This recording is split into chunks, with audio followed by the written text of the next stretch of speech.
En attendant qu'il ouvre lui-même la bouche, son téléphone parle. Gilles, je pars du principe que ça, c'est mon téléphone.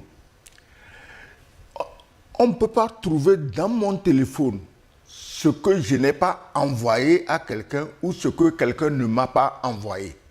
C'est les deux. Donc, je ne peux pas dire ah, ça, je ne sais pas. Donc, en attendant que le téléphone parle, on va le dire. En attendant que lui-même parle. Pardon? En attendant que lui-même parle. En attendant que lui-même parle. Voilà. Maintenant, le plus choquant dans cela, le plus choquant, malgré le respect scrupuleux des lois, des conventions internationales avant extradition, on voit toute une foule de contestataires et d'agressions contre le Togo. Ah, pourquoi on a extradé Damiba? Et ce qui est surprenant, des pays qui ont toujours crié contre les coups d'État, ce qui est normal, personne ne veut un coup d'État, c'est eux qui disent, qui reprochent au Togo de n'avoir pas laissé Damiba aller jusqu'au bout de son coup d'État au Burkina Faso. Pourquoi on l'a extradé? Le Togo a extradé Damiba de la manière la plus légale possible. Il n'est pas normal que des gens qui, eux, ont l'habitude d'enlèvement de leurs adversaires politiques. Je dis bien enlèvement. On envoie l'avion, on t'embarque Mani Militari, on te jette comme un sac de pommes de terre dans l'avion, on t'amène. Personne ne dit rien. Oui, mais les partisans de la non-extradition expliquent que je n'étais pas là. Paul-Henri Sandaogo Damiba aurait été remis au Togo en concertation avec la CEDEAO et que s'il devait être extradé, maintenant, aurait dû dire un petit mot. Oui, en concertation avec la CEDEAO. Est-ce que dans cette concertation avec la CEDEAO, il y avait un chapitre où Damiba avait le droit d'organiser des coups d'État à partir du territoire togolais? Est-ce qu'il y a ça? Si dans la concertation avec la CEDEAO, il y a un chapitre qui le dit, là, je vais condamner le Togo. Voilà, tu t'es entendu avec les autres que Damiba utilise ton territoire pour faire coup d'État, pourquoi tu l'as extradé? Je crois qu'il n'y avait pas un tel chapitre dans les concertations, les conciliabules.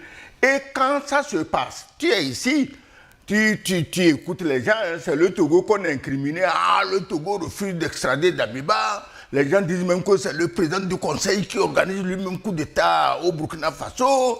Les gens très informés, hein, ils disent, bon, voilà. Donc, c'est le Togo qui est incriminé. Et quand le Togo était incriminé, quand le nombre de fois où on a mis Damiba en garde, il a eu des mises en garde. Qu'est-ce que la CEDEAO a dit? Est-ce que tu as appris depuis 2024 ou 2023, quand on disait Damiba fait coup d'État, est-ce que tu as appris que la CEDEAO a dit à Damiba, mais fais attention, c'est avec notre concours que tu as trouvé une place au Togo. Donc tu ne peux pas nous trahir. Donc apparemment, la CEDEAO l'avait soutenu en préparation de coup d'État au Burkina parce que la CEDEAO n'aime pas les pays de l'AES. Alors, comment tu veux que le Togo se laisse prendre dans cette mélasse? Lequel des pays de la CEDEAO est venu dire au Togo, bon, donne-le nous. Même si on vous le donne, ce qu'il a déjà fait, il faut qu'on le juge pour ça. Je ne connais aucun des pays de la CEDEAO qui serait content d'apprendre qu'il y a un pays voisin chez qui des gens sont logés et qui organisent des coups d'État chez eux. Je ne connais aucun d'entre eux. Et c'est normal. Donc, quand on me dit que non, c'est concertation avec la CEDEAO, première question, est-ce qu'il y avait une clause où Damiba, à partir du Togo, devait déstabiliser le Burkina? Non. Quand on a mis le président Damiba en garde, qu'est-ce que la CEDEAO a dit? Est-ce qu'elle est intervenue? Ou bien au niveau de Damiba directement, ou bien au niveau des responsables togolais pour dire, écoutez, nous vous soutenons, on ne va pas laisser Damiba salir votre nom. Non, au contraire, ils se sont même investis avec leurs communicants toxiques pour dire, ah, c'est le Togo même qui fait coup d'État. Le Togo vous prouve qu'il ne fait pas coup d'État. On l'a envoyé. Dans son téléphone, on va voir qu'est-ce qu'il a comploté avec le Togo. Et si on ne voit pas dans le téléphone, il parlera. Maintenant, c'est des gens qui, Damiba est assis à Lomé, et qui le manipulent à partir de Lomé pour faire coup d'État, c'est eux qui sont complètement paniqués. Ils sont paniqués parce qu'ils savent que Damiba va parler. Le téléphone parle, Damiba lui-même parle. C'est eux qui sont paniqués. Ça veut dire que vous avez piégé votre collègue togolais en disant, écoutez, voici un cas social, recevez-le, assurez sa sécurité, juste pour l'utiliser à partir du Togo pour faire un coup d'État, pour que le Togo lui-même soit agressé. Comme ça, d'une pierre, je l'ai dit la dernière fois, vous avez fait 2 coups. Juridique de l'extradition du lieutenant-colonel Paul-Henri Sandaogo Damiba.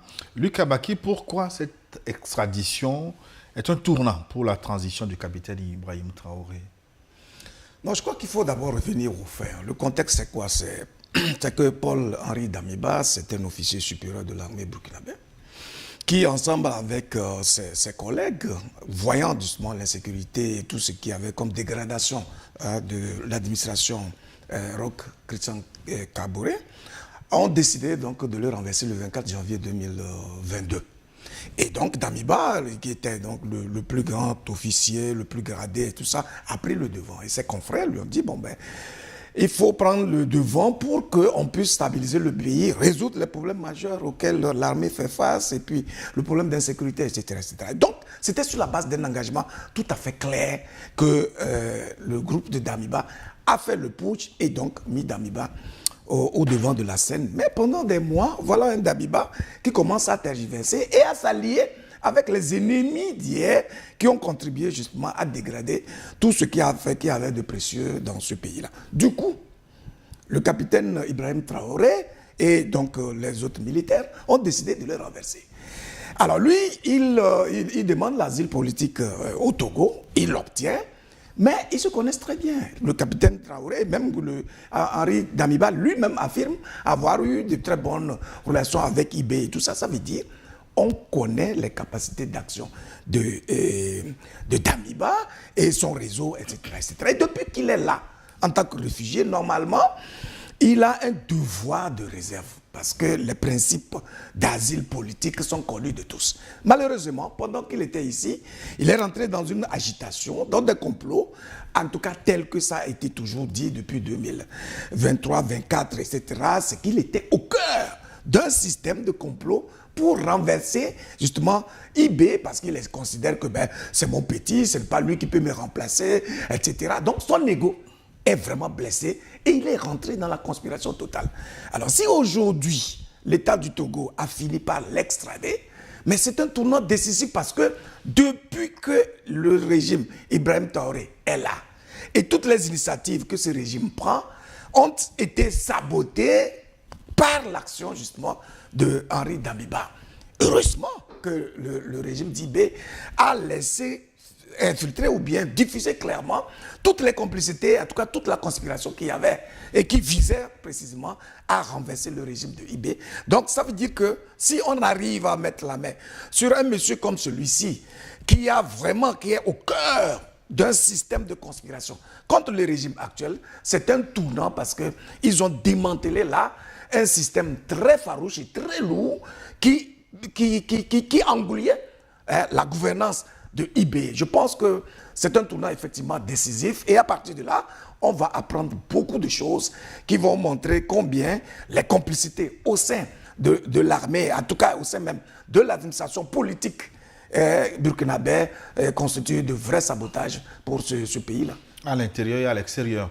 Excellence Ogoyou Kegewe, le 11 janvier, sur ce même plateau, vous développiez des arguments pour l'extradition de Damiba 6 jours après.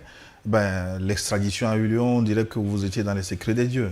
Non, une analyse reste une analyse. On peut se tromper dans l'analyse, tout comme l'analyse peut être juste. Et moi, je crois, je reviens à l'extradition elle-même. Le Togo a agi dans le strict respect des lois des relations internationales Ça dit que c'est un chef d'État, un ancien chef d'État, on doit l'extrader. On a suivi la procédure juridique normale et... Il y a une procédure accélérée. Accélérée ou ralentie, c'est la procédure juridique normale selon le droit international et on l'a extradé. Maintenant qu'il est extradé, il est arrivé chez lui, à notre connaissance, il sera jugé. Il sera jugé veut dire qu'il aura droit à sa défense, à ses avocats, et il parlera.